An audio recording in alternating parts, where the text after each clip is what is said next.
오늘은요 다니엘 시리즈 두 번째 시간인데요, 원칙을 지킨 다니엘이라는 제목의 말씀을 가지고 함께 은혜 받기를 원합니다. 제가 설교하기 전에 최불암 시리즈 여러분 한동안 유행했는데 아시죠, 그죠? 최불암 시리즈 중에 재밌는 이야기 하나로 설교를 시작하려고 합니다. 웃을 준비가 되어 있으십니까? 웃어야 할 때 안 웃으면 제가 당황합니다. 이 두부장사 최불암 씨가 두부를 잘 팔고 난 다음에 저녁에 집으로 향하고 있었습니다. 그런데 갑자기 하늘에서 뭔가 번쩍 하는 것이 비추어진 거예요. 그런데 그 불빛과 함께 갑자기 하늘에서 ET가 내려왔습니다. ET 다 아시죠? 네. ET까지 모르시면 이야기가 하기가 힘듭니다. ET가 내려왔습니다. 그래서 최불암과 함께 딱 서로 마주치니까 서로 이제 눈빛 교류를 먼저 했습니다. 눈빛을 서로 주고받았는데 먼저 ET가 손가락으로 이렇게 행했습니다. 손가락을 위에서 아래로 이렇게 움직였습니다. 그랬더니만 기대했던 우리 두부장사 최불암 씨가 손가락을 밑에서 아래로 반대로 올렸습니다. 그러자 ET가 다시 손가락을 3개를 펼쳐 보이면서 이렇게 보였습니다. 그랬더니만 두부장사 최불암 씨가 5 손가락을 이렇게 보여주는 거예요. 그러니까 갑자기 당황한 ET가 손가락 하나를 이렇게 보여주면서 최불암 씨에게 이야기했습니다. 그랬더니만 최불암 씨가 곰곰이 있더니만 이렇게 고개를 좌우로 저었습니다. 그리고 한동안 있다가 서로가 각자의 집으로 돌아갔습니다. ET가 먼저 집에 돌아가서 지구에서 있었던 일들을 가족에게 이야기했습니다. 내가 지구에 내려갔는데 어떤 한 사람이 나를 째려보더라고. 그래서 나는 위에서 내려왔다 그랬더니만 자기는 손가락을 밑에서 위로 가르치더니만 땅에서 나는 위로 올라왔다 그렇게 이야기하더라고. 그래서 순간 갑자기 당황해서 나는 무술을 3가지 알고 있는데 그랬더니만 갑자기 그 지구인이 나는 5개를 알고 있다. 그래서 순간적으로 당황해서 그러면 네 5개 하니까 내 앞에 하나만 가르쳐 달라. 그렇게 손가락을 이랬더니만 곰곰이 있더니만 안 된다고 고개를 젓더라. 그래서 집으로 왔다. 그렇게 이야기하는 거예요. 우리의 두부장사 최불암 씨도 집으로 돌아갔습니다. 그래서 집에 아내에게 그렇게 이야기했습니다. 살다 내가 ET를 다 본다. 근데 갑자기 그 ET가 내한테 내려오더니만 이렇게 이야기하는 거야. 두부값이 내렸나? 위에서 아래로 이러길래 나는 두부값이 올라갔다. 그렇게 이야기했다는 거야. 그래서 갑자기 그러더니만 ET가 손을 이렇게 두부값이 그러면 300원이가. 그래서 나는 아니다. 500원이다. 이렇게 이야기했다고. 그런데 갑자기 그 ET가 100원만 깎아달라 그러길래 내가 곰곰이 생각하다가 도저히 안 된다 이렇게 고개를 저었다라고 했답니다. 여러분 똑같은 상황입니다. 서로 똑같은 상황을 주고받았는데 그런데 어떤 일이 일어났습니까? 서로 완전히 다른 이해를 하고 있는 모습을 보게 됩니다. 이 땅을 살아가는 우리들도 마찬가지 아니겠습니까? 하나님과 우리가 불통하며 통하지 않으면 하나님은 이것 이야기하는데 우리는 뭐라고 이야기한다고요? 저것 하고 있는 거예요. 그러면 전혀 어떻습니까? 우리의 삶에서 하나님이 원하시는 일들을 우리가 행하지 못한다라는 것입니다. 지난 시간 우리는 하나님의 소명을 붙잡은 다니엘에 대해서 함께 나누었습니다. 다니엘은 어땠다고요? 하나님의 부르신 소명대로 행했던 사람이다 라고 말씀을 드렸습니다. 그러니까 하나님과 따로 국밥이 아니라 하나님이 원하시는 것이 무엇인 줄 알고 그걸 그대로 자기의 삶에 적용했다.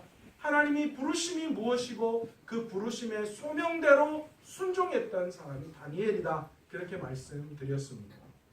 다니엘은 이스라엘의 가장 암울했던 바벨론 포로 시기에 그때에 그 바벨론에서 고통당하고 있는 이스라엘에게 한 가지 하나님을 향한 소망의 빛을 비추었던 사람이다. 그렇게 제가 말씀드렸습니다. 그런데 사실 다니엘과 이 세 친구들의 이 기계를 볼 때 신앙의 그 이 분량을 볼 때에 사실은 예루살렘이 바벨론에 멸망할 그때에 그 자리에서 사실은 순교해야 맞다. 그렇지 않겠나 제가 그렇게 말씀을 드렸습니다. 그런데 이 다니엘과 세 친구들이 어떻게 되었어요? 구차하게 세상 속에서 이 바벨론에 끌려와서 험한 꼴을 지금 당하고 있다라는 거죠. 왜 그랬을까요? 죽는 게 무섭고 두려워서요? 아닙니다. 이 다니엘과 세 친구가 바벨론에 끌려온 것은 구차하게 자신의 목숨을 살리기 위해서도 아니고 신앙이 부족해서도 아니고 그게 뭐였다는 거예요? 하나님이 부르셨던 부르심이었고 그것이 그에게 소명이었다. 하나님이 그것을 원하셨고 그 땅에 가서 그 땅의 절망 가운데 있는 이스라엘 백성들에게 희망을 주는 것, 그것이 그 땅에서 해야 할 그 다니엘과 세 친구의 하나님의 부르심이었다라는 거예요. 여러분 어쩌면 우리도 그렇게 생각할 수 있어요. 이 구차한 인생 깨끗하게 끝내면 안 되나? 하나님 나는 왜 이곳에 이렇게 버려두시는 것 같은 삶을 살아야 합니까? 우리가 그렇게 질문할 때도 있습니다. 그런데 그게 뭐라고요? 하나님의 뜻입니다. 그게 하나님의 부르심입니다. 하나님의 그 부르심에 그 소명에 우리가 그 부르심 그 자리에서 합당하게 살아갈 때에 하나님은 그곳에서 우리가 감당해야 할 힘과 능력, 은혜를 주시는 분이시다라는 거예요. 그 소명을 믿음으로 감당할 때에 하나님은 그 소명 감당할 수 있는 능력과 힘을 주시는 거예요. 그런데 내가 오늘 체브람과 이티처럼 뭐 하고 있어요? 하나님과 영 딴 생각하고 영 다른 길로 걸어가려고 하는 그때에 우리는 지금 뭐 하는 거예요? 우리 에너지, 우리 힘, 우리 가진 것 그거 다 빠져나가게 되어진다는 거죠. 하나님은 그리고 그때까지 기다리시는 거예요. 내가 내 힘 다 빠져나가고 난 다음에 하나님이 들어서 우리를 세우실 그때까지 기다리시는 거예요. 그래서 우리의 힘이 완전히 바닥나고 그래서 하나님 앞에 완전히 두 손 들 때에 그래서 비로소 내가 죄인이며 하나님의 뜻이 어디 있는가를 깨달을 때에 그때에 우리는 하나님의 부르심에 따라 소명에 따라 그 길을 걸어갈 수 있게 되어지는 것이고 그렇게 걸어갈 때에 하나님은 우리의 삶에 필요한 힘과 능력을 주셔서 그 일을 감당하게 해주시고 그 일을 감당할 때에 어떤 일이 일어납니까? 내 삶에 기쁨, 평강, 보람, 은혜가 비로소야 넘치게 되어진다. 내가 원하는 대로 다 되면 기쁘고 행복할 것 같죠. 너무 좋을 것 같죠. 그런데 그렇습니까? 여러분 내 뜻대로 다 이루어지면요. 그 순간은 좋을 수 있고 그 순간은 편안할 수 있지만 결코 그것이 영원하지 않습니다. 끝까지 가지 않습니다. 여러분 해외여행 다녀오셔 보신 분 계시죠? 해외여행 안 갔다 온 분은 내가 살면서 해외여행만 딱 한 번만 갔다 오면 너무 좋을 것 같다 그 마음 가집니다. 해외여행 한 번 갔다 오면 진짜 좋을 것 같다. 평생 후회 안 할 것 같다. 그런데 여러분 한 번 갔다 오면 어떻습니까? 그게 그렇게 영원합니까? 이제 소원 다 푼 것 같이 여겨집니까? 아니에요. 여러분 우리 여자 성도님들 반지, 보석 이런 거 가지면 어떻습니까? 야, 나 저거 하나 가지면 정말 행복할 것 같고 백화점에 걸려있는 신상 옷 저거 한 벌 탁 입으면 올해는 너무너무 행복할 것 같은데 그런데 그렇습니까? 그거 입으면 계속 행복합니까? 한 계절 지나면 또 옷장 문 열면서 뭐라고 이야기합니까? 옷 입을 게 없다, 옷 입을 게 이래. 희한하더라고요. 남자들도 마찬가지잖아요. 자동차 새 거 하나 싹 좋은 거 타고 쫙 멋지게 한번 달리고 싶은데 그거 하나 가지면 내가 계속 행복할 것 같은데 그런데 그렇습니까? 한 1년, 한 6개월 가면 똑같습니다. 그거가 겁니다. 다를 게 없어요. 여러분 그러나 하나님 앞에 받은 소명 하나님이 부르시는 그 부르심의 소명대로 한 발짝 한 발짝 살아가다 보면 그곳에서 하나님이 주시는 평강 그곳에서 하나님께 누리는 은혜 그것은 영원하다. 끝이 없다. 매 순간순간 내 삶에서 경험되어지는 그 하나님의 은혜 하나하나를 경험할 때 얼마나 좋은지 모르겠어요. 있어서 좋은 게 아니라 우리는 그렇잖아요. 우리는 통장에 동그라미가 많으면 많을수록 좋잖아요. 그래서 언제든지 필요할 때 탁 꺼내가지고 그냥 팍 쓰면 너무 좋을 것 같잖아요. 그런데 여러분, 우리 한번 우리의 인생을 돌이켜 봅시다. 내가 정말 꼭 필요해서 써야 할 그때 못 쓴 적 있으십니까? 안 된 적 있으세요? 막으실 때도 있습니다. 그런데 그 막으시는 것은 하나님이 원하시는 게 아니고 소명이 아니었기 때문에. 그러나 소명대로 필요해서 하나님 앞에 구할 때에 그때 어떤 일이 일어납니까? 하나님은 그때마다 채우시는 거예요. 뭐가 차이 나는 거예요? 통장에 잔고 가득 있는 것과 때마다 시마다 어디서 눈먼 돈이 갑자기 생겨가지고 해결되어지는 것, 그 차이밖에 나지 않잖아요. 우리 유권사님 간증하시는 게 있어요. 뭐냐면, 아이고 목사님요, 내가 옛날에 돈 필요하고 아들 키우고 돈 필요할 때는 하나님이 그렇게 채워주셔서 여기까지 왔다고. 근데 또 애들 다 크고 나니까 하나님이 조금 힘들게 하시더라. 그런 이야기 하시더라고요. 하나님 은혜, 필요할 때 채워주시는 은혜죠. 그 은혜를 경험하기 시작하면 너무 재밌어요. 내가 필요해서 정말 하나님을 하기 위해서 필요해서 기도할 때에, 하나님께 구할 때에, 그 구하는 그때마다 하나님이 즉각으로 뭐가 탁탁 이루어지고 채워지고 할 때에 여러분, 그 기분은 말할 수 없어요.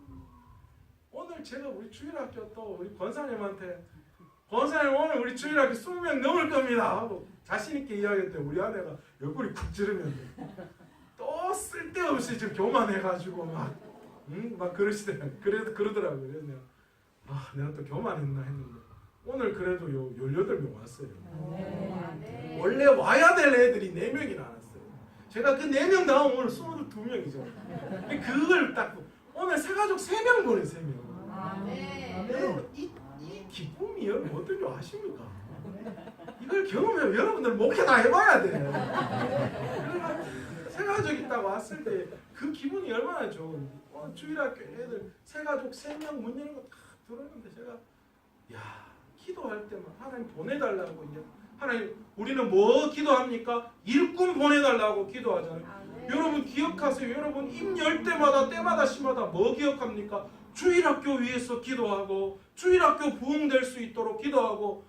그러는 하나님이 매 주마다 새가족을 보내요. 새로운 친구들을 보내요. 오늘 3명 왔어요. 다른 교회하고 비교하면 옆에 세종동교 주일학교 없고요. 오늘 유로교회 새가족 애들 주일에 4명 왔는지 모르겠어. 근데 우리 교회 3명을 보냈어요. 이것처럼 이렇게 매 순간순간 우리가 기도할 때 하나님의 살아 역사하심을 경험할 때 그게 내 안에 진짜 기쁨이고 은혜고 평강이다. 오늘 두 번째로 하나님의 삶을 위대하게 살았던 다니엘, 그 다니엘을 통하여 우리가 해답을 찾을 수 있는, 오늘 이 빛을 잃어가는 세상을 어떻게 살아가야 하느냐. 첫 번째는 소명 붙들고 소명대로 살아가야 하는 다니엘이었다. 두 번째, 이 다니엘은 원칙대로, 하나님의 원칙대로 세상을 살아갔던 사람이었다라는 것입니다. 8절에서 9절을 가만히 보십시오. 다니엘에게 어떤 일이 일어났습니까? 문제가 생겼습니다. 왕궁에서 양육하고 훈련받아야 할 이 청년들에게 이유가 뭔지는 모르지만 느부갓네살 왕이 이 왕궁의 산의 진미를 그들에게 전해주고 먹게 합니다. 왕이 먹고 마시는 것으로 그들을 대접했습니다. 그런데 이유가 무엇이었는지 다니엘과 세 친구는 뜻을 정했습니다. 무슨 뜻을 정했습니까? 결코 왕이 하사하는 산의 진미를 먹지 않겠다라는 것입니다. 그 결심에는 두 가지 이유가 있었습니다. 첫 번째가 뭐냐? 그 음식 가운데 분명히 모세의 율법, 그러니까 하나님이 말씀하신 부정한 것들이 분명히 그곳에 있었기 때문입니다. 그래서 하나님의 말씀에 어긋나는 음식을 먹는 행위, 다니엘은 그의 친구들과 결코 그렇게 할 수 없다라는 것입니다. 그래서 뜻을 정한 거예요. 두 번째 이유는 무엇이었냐?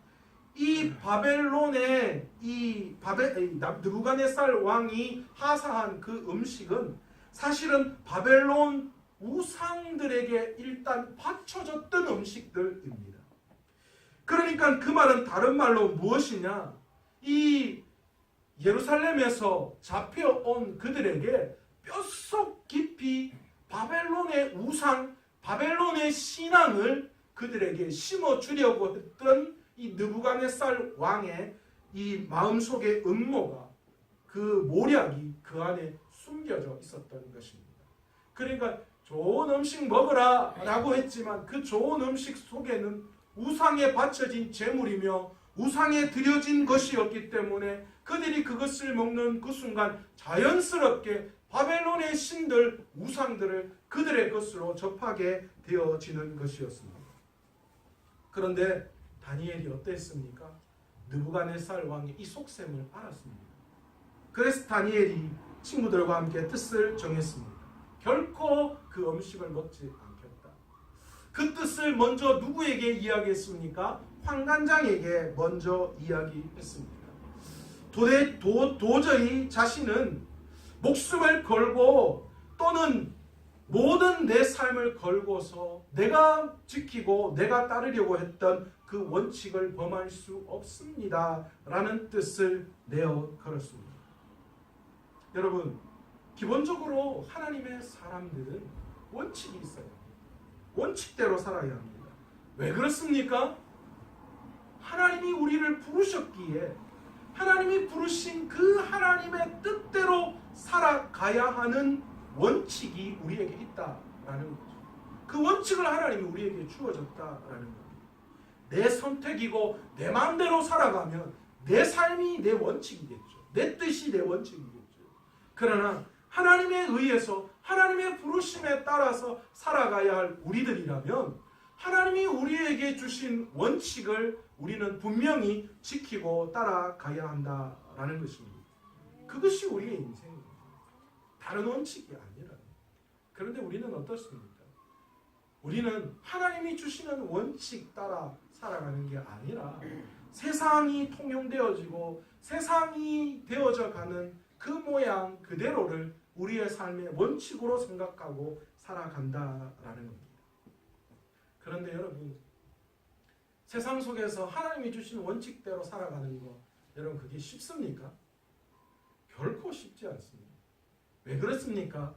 우리가 여전히 세상에 속해 있는 그 세상의 방식대로 살아가는 사람들 틈바구니 속에 살아가고 있기 때문입니다. 그러기에 우리는 하나님의 원칙을 살아가기 위해서, 하나님이 우리에게 주신 그 원칙대로 살아가기 위해서 먼저 우리는 탁월한 분별력을 우리가 가져야 합니다. 다니엘은 그것을 우리에게 보여줍니다. 느부갓네살 왕이 다니엘에게 조치한 세 가지 조치를 우리는 가만히 보아야 합니다. 첫 번째가 무엇입니까? 바벨론의 학문을 가르치는 것입니다. 두 번째가 무엇입니까? 바벨론식 이름을 가지는 거였어요. 창씨개명이 있는 거잖아요. 세 번째가 뭡니까? 궁중 음식을 주어 먹게 하는 것입니다. 여러분, 바벨론 학문 배우는 거, 여러분 이건 어떻습니까? 다니엘은 바벨론 학문 배우는 거에 대해서 거부하지 않았습니다. 그는 그 속에서 바벨론의 학문을 공부했는데 얼마나 더했는가? 하나님이 이 다니엘에게 지혜를 주셔서 그 당시의 많은 학자들보다 지혜가 10배나 더 뛰어나게 해주셨다. 그렇게 이야기합니다. 여러분, 배운다고 다 믿습니까? 아닙니다. 바벨론 학문 배운다고 그 바벨론 학문에 따라서 자신의 인생이 바뀌어지는 건 아닙니다. 저희도 학교 다닐 때 자유주의 신학 배웠습니다. 예수님은 하나님의 아들이 아니었다. 우리가 성경에 나오는 기적들이 사실은 이게 기적이 아니다. 예수님의 동정녀 탄생을 부정하는 것, 이런 것이 자유신학이다. 그렇게 배웠습니다. 저는 자유신학을 그렇게 배웠다고 해서 그 신학을 쫓아가거나 따라가지 않습니다. 바벨론의 학문을 배웠다고 다니엘이 바벨론화된 건 아니었습니다. 자신을 지켜낼 수 있었습니다. 그리고 어쩌면 바벨론 속에 살아가야 하기 때문에 그 속에서 인정받고 예수 그리스도의 하나님의 능력을 보여줘야 했던 다니엘은 세상 학문 그것에서 최고가 되어줘야 했습니다. 두 번째로 이름을 바꾸었습니다. 지난 시간에도 말했지만 이 이름을 바꾼 이 다니엘과 세 추구의 이름 속에는 벨, 삭, 이런 이름들이 많이 들어가 있습니다. 이 이름은 바벨론의 신 우상들의 이름이었습니다. 그렇게 이름을 다 바벨론화 우상의 이름으로 거의 다 바꾸어 놓았다라는 겁니다. 그런데 여러분, 이름 바꾼다고 인생이 바뀌어집니까? 이름 바꿨다고 뭔가 달라집니까? 그렇다면 장명하는 사람들은 돈 많이 벌어야죠. 이름 그렇게 지으면 함부로 지으면 안 되잖아요.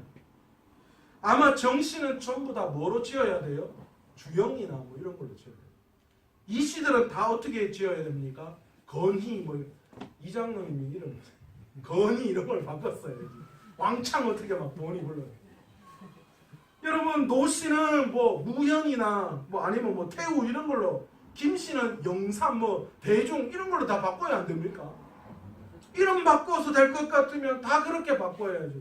그런 의미에서 우리 장대필 장로 이름 정말 멋있는 거예요. 야, 크게 필요한 사람. 이게 세상에 필요한 게 아니라 하나님 앞에 필요한 분, 너무너무 이름 잘 지으십니다. 그대로 될 줄로 믿습니다. 여러분, 이름 바꿨다고 우상화 되어지고 잘못되는 거 아닙니다. 다니엘과 세 친구가 이름 바꿔서 어떤 문제도 일어나지 않았어요. 그런데 오늘 다니엘이 뜻을 정했던 우상의 음식을 먹는 문제, 그것은 다른 것입니다.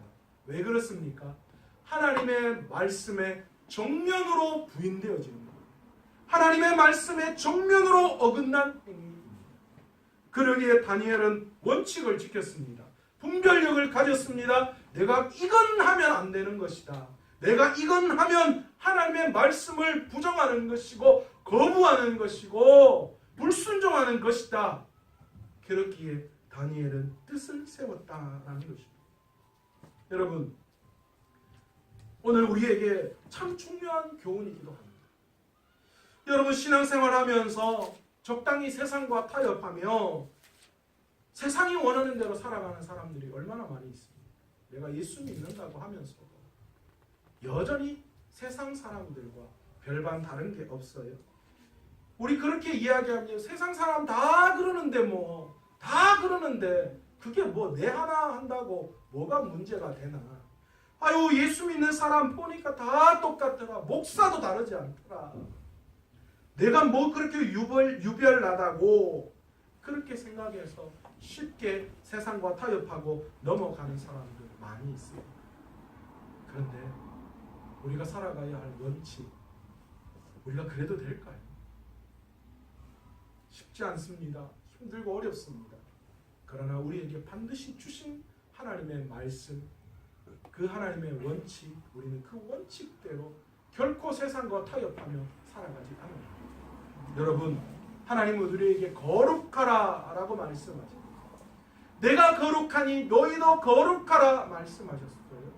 그 거룩이 무엇입니까? 뭐가 거룩하다고 해서 막 성경을 매년 10독씩 하고 매일 기도를 몇 시간씩 하고 그런 것들이 거룩하다라고 이야기할 수 있는 잣대입니까? 아니요. 거룩은 구별입니다. 거룩은 세상과 구별되는 거예요.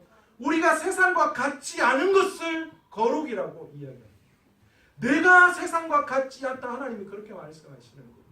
그러니까 너희들도 거룩하라라는 말은 너희들도 세상과 같지 않아야 된다. 그러니까 세상 사람들 속에 우리가 함께 끼어져 있으면 그리스도인이라면 원칙대로 살아감에 의해서 구별되어져야 한다. 야, 저 사람 그리스도인 맞네.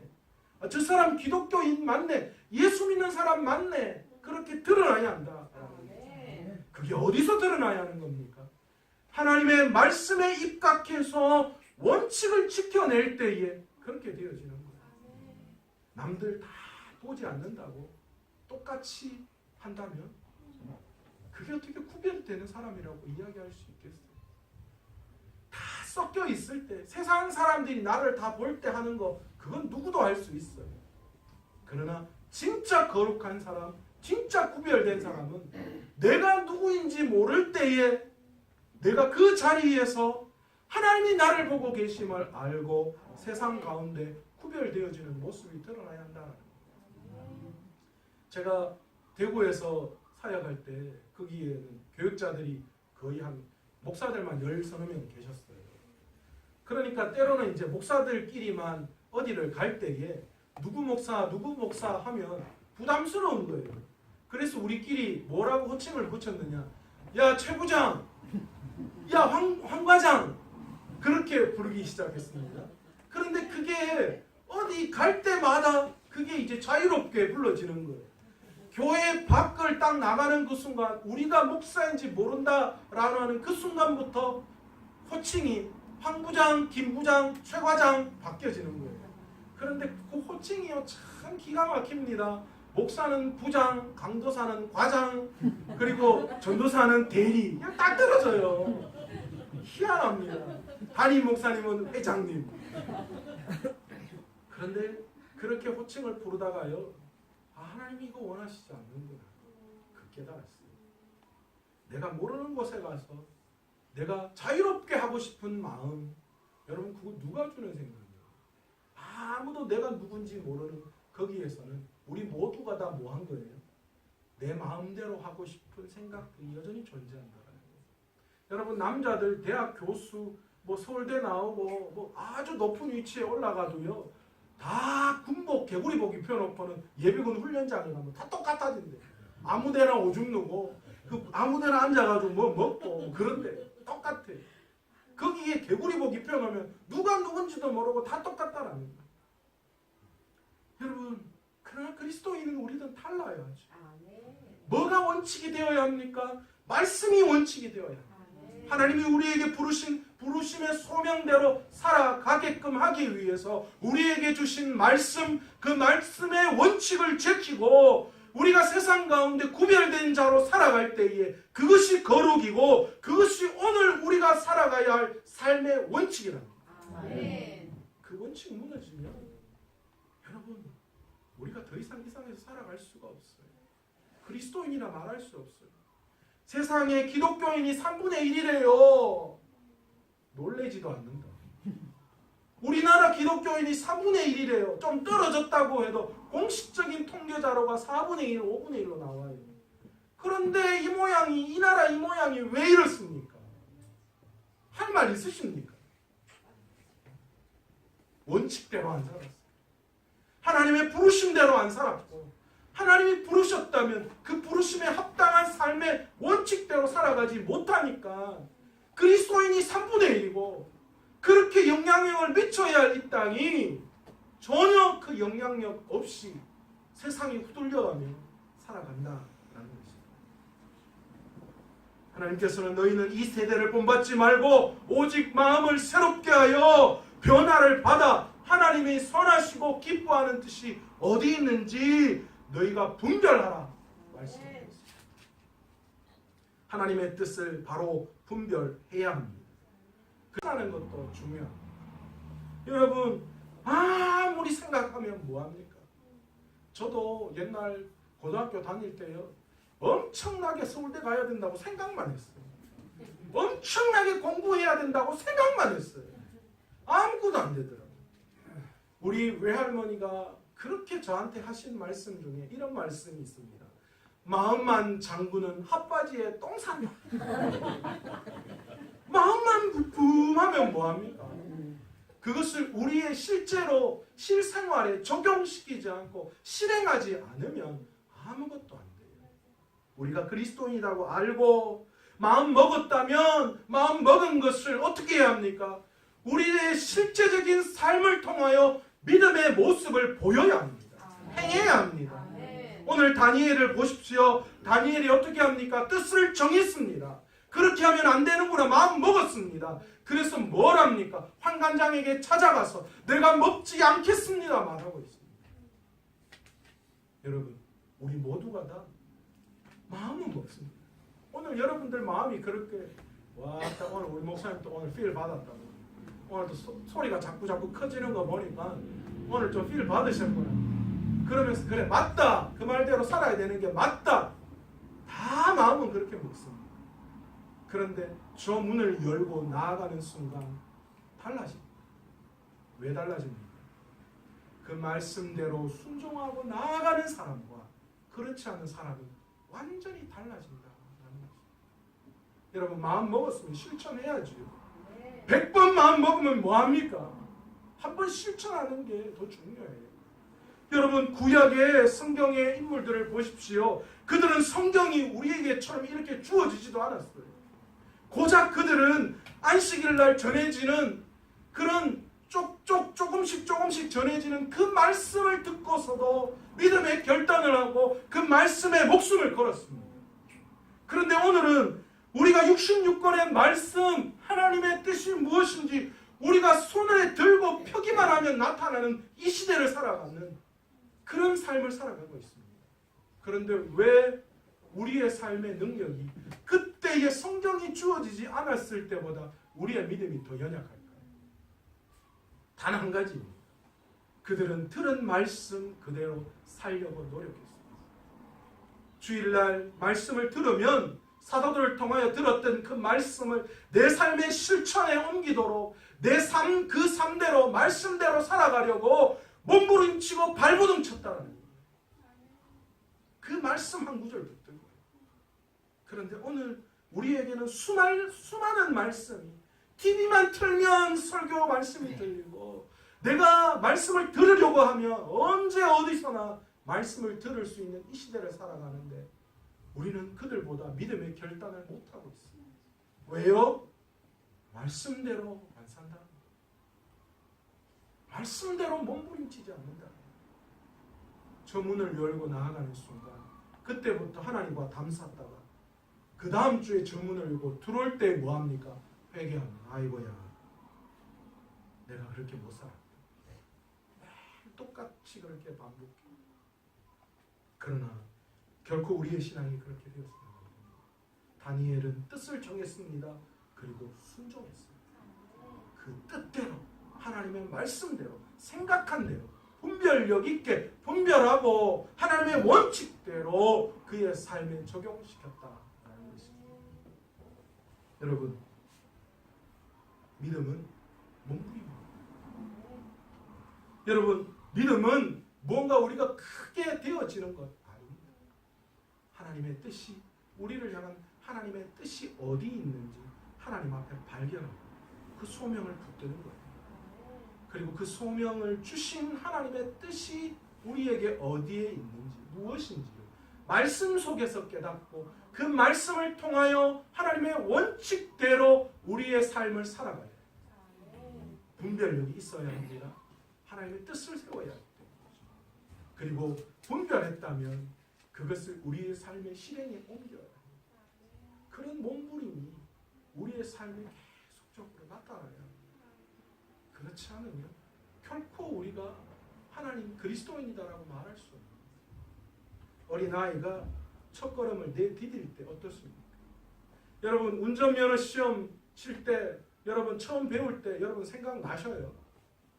얼마나 발바닥이 달달달달 떨리고 발바닥에 땀이 얼마나 바짝바짝 났습니까? 그런데 그렇게 무섭고 떨리고 두려워도 행하고 나아가니까 지금 여러분들은 어떻습니까? 다 여러분 운전 잘할 수 있는 그런 베스트 드라이버들이 되었죠. 그런데 여러분 그 순간 만족하고 여러분 운전하지 않으면 여러분 한 10년 운전대 안 잡아보세요. 여러분 이 중에도 장롱면허 있으신 분 계시죠? 운전면허는 땄는데 운전 못해요. 왜요? 안 해서요. 여러분 우리도 마찬가지입니다. 하나님 소명 붙들고 믿음대로 살려고 원칙을 정했다면 그것을 가지고 우리의 삶에 몸부림이 있어요. 몸부림 쳐야죠. 말씀 붙들고 몸부림 쳐요. 그렇게 살아가지 못하는 내 모습을 가지고 하나님 앞에 기도해야죠. 하나님 이걸 어떻게 해야 하냐고. 하나님 날 변화시켜 달라고.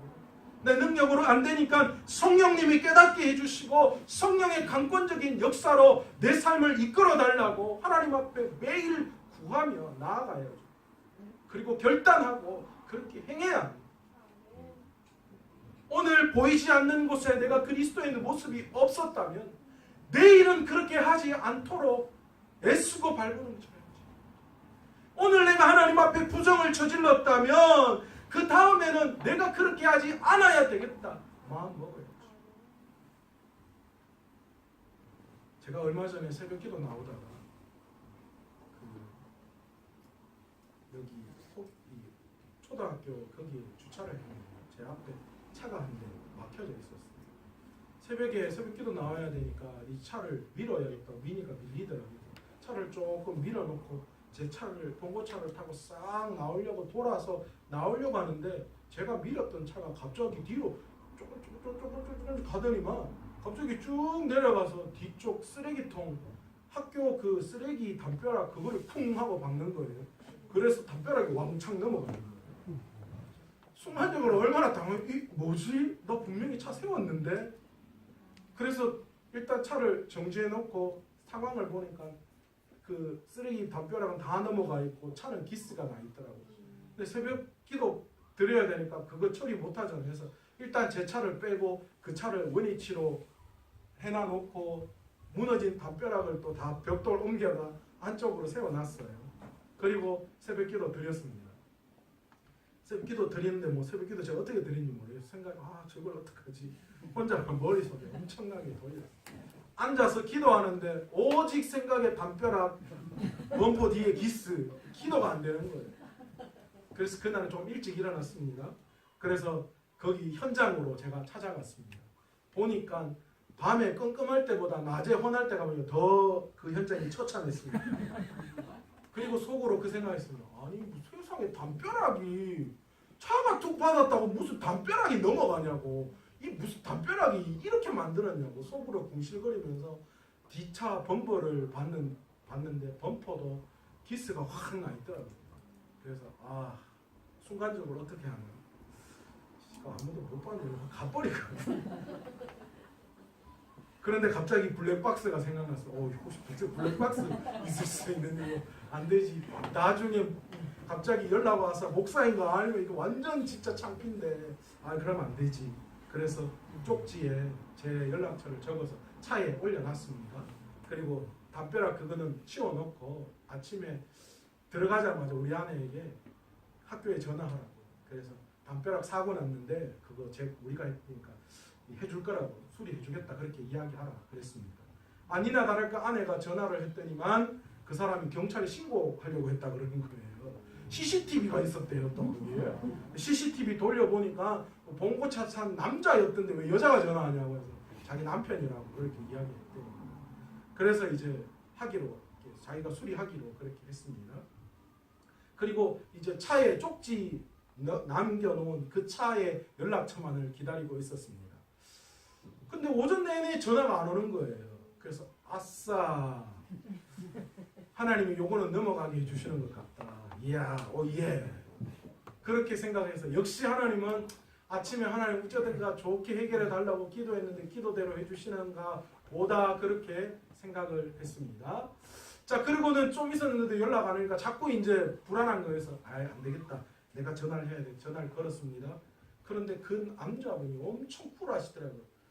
뭐 차 타고 다니다 보면 사고 날 수 있지요 뭐. 그리고 내 잘못도 좀 있잖아요. 내가 거기 이중 주차했는 거 내리막길에 좋지 안 취해놨으니까 나도 잘못 좀 있는데 뭐 괜찮습니다. 뭐 서로 그냥 그럴 수도 있지요. 쿨하게 넘기는 거예요. 와 역시 우리 하나님은 목사의 기도를 잘 들어주시는구나. 미안한데 됐다. 야 이거 막 범퍼 갈았으면 30만 원 나오는 건데. 하나님 앞에 감사한금 해야 되겠다 그렇게 생각했습니다. 자 그렇게 돌아나서는 기대감이 또 생기더라고요. 뭐 기대감요? 학교도 그 담벼락 좀 쓰러진 거 시멘으로 발라놓고 하면 뭐 자기네들 뭐 알아서 하겠지. 하나님 이것도 해결해 주시겠지. 그런데 한 주가 지나도 연락 안 오고 두 주가 지나도 연락 안 오고 야 됐다. 우리 아내가 전화해보려고 하지 마라. 쓸데없이 끌고 가지고 하지 마라. 가만히 있어라. 그랬는데 3주가 지난 어느 때에 카톡 문자로 견적서가 하나 날라왔습니다. 103,000원 딱 그 뭐 시멘하고 페인트하고 5만 얼마 하고 그 뭡니까 이거 인건비가 5만 원. 아니 무슨 시멘트 바라고 그거 하는데 한 30분도 안 걸릴 그걸 5만 원이나 받아가 청구해서 103,000원을 내라고 왔더라고요. 두 말 안 하고 그냥 입금시켰습니다. 그런데 돌아서서 제 마음이요 후련하더라고요. 그리고 제 마음에 그 생각이 들었어요. 내가 다음번에 이런 상황이 됐으면 그때는 갈등하거나 하지 않고 그 즉시 모든 것을 정직하게 처리합니다. 여러분 몸부림치고 발버둥 쳐야 해요. 내가 그렇게 한 단계 한 단계 나아가는 거예요. 제가 그때 그랬습니다. 이거보다 더한 게 내한테 다가와도 이제는 조금 더 정직하게 하나님 앞에 순종할 수 있겠다라는 마음이 들었어요. 여러분 그렇게 훈련되어져 가는 거 아닙니까? 우리의 삶도 마찬가지 아닙니까? 처음부터 그렇게 할 수 있는 사람이 어디 있습니까? 여러분 조금씩 내가 말씀 앞에 발버둥 치고 몸부림치다가 보면 어느 순간 내 인생의 모습 그 길을 돌아볼 때 내가 이만큼 와 있는 것을 느끼게 되죠. 오늘 다니엘처럼 우리도 원칙을 세우고 그 원칙이 하나님의 말씀임을 깨닫고 그 말씀대로 우리의 삶에 몸부림칠 수 있는 그래서 믿음의 길을 걸어가면서 이 어두운 세상 이 빛을 잃어가는 이 세상에 그리스도의 빛 되어서 마지막 빛과 소금의 역할을 감당해 낼 수 있는 하나님이 쓰시고자 할 바로 그때에 우리를 들어 사용하실 수 있는 저와 여러분 되시기를 간절히 축원합니다. 오늘 이 시간 말씀을 생각하시면서 찬양 한 곡 하면서 기도의 자리로 나아가기를 원합니다. 오소서 진리의 성령님 이 땅 흔들리며 임하소서 거짓과 탐욕 죄악에 무너진 우리의 가슴 정케하소서. 찬양하면서 기도의 자리로 나아가기를 원합니다.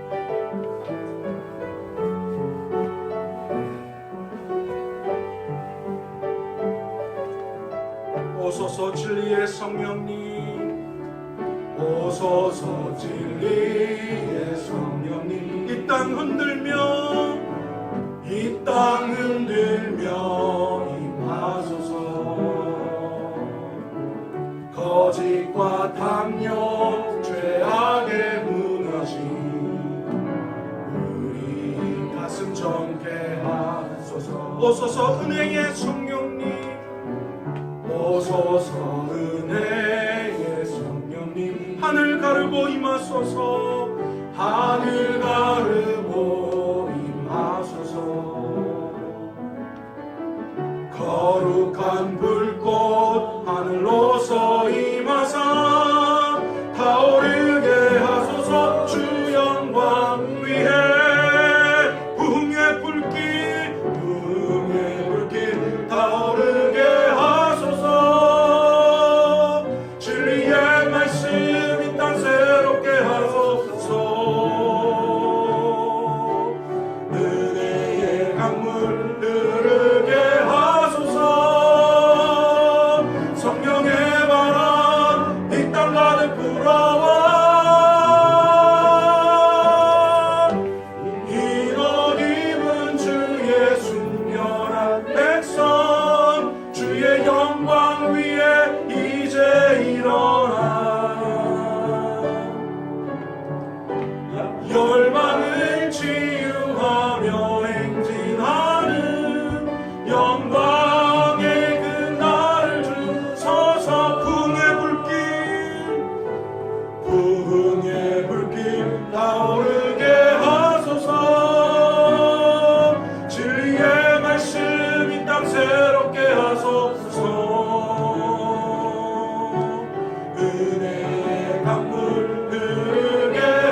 열방을 치유하며 행진하는 영광의 그날을 주소서.